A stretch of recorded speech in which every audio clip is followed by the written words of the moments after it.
ఆచమనం చేసిన తరువాత కేశవనామాలు పఠించడం చాలా చాలా మంచిది.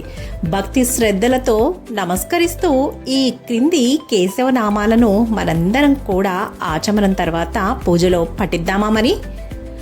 ఓం కేశవాయ నమః, ఓం నారాయణాయ నమః, ఓం మాధవాయ నమః, ఓం గోవిందాయ నమః, ఓం విష్ణవే నమః, ఓం మధుసూదనాయ నమః, ఓం త్రివిక్రమాయ నమః, ఓం వామనాయ నమః,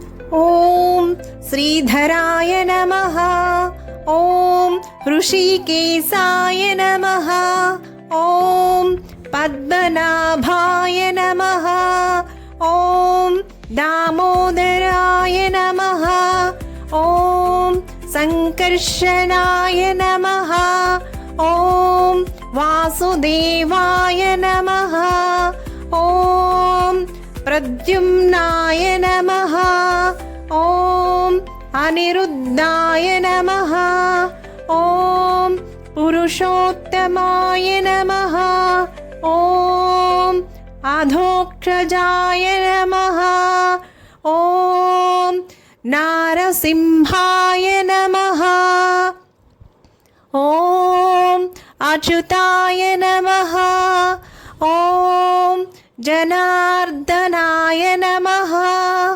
ఓం ఉపేంద్రాయ నమః, ఓం హరయే నమః, ఓం కృష్ణాయ నమః.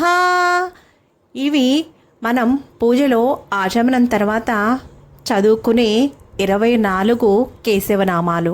Thank you for watching. Please subscribe. సర్వే జనా సుఖినో భవంతు.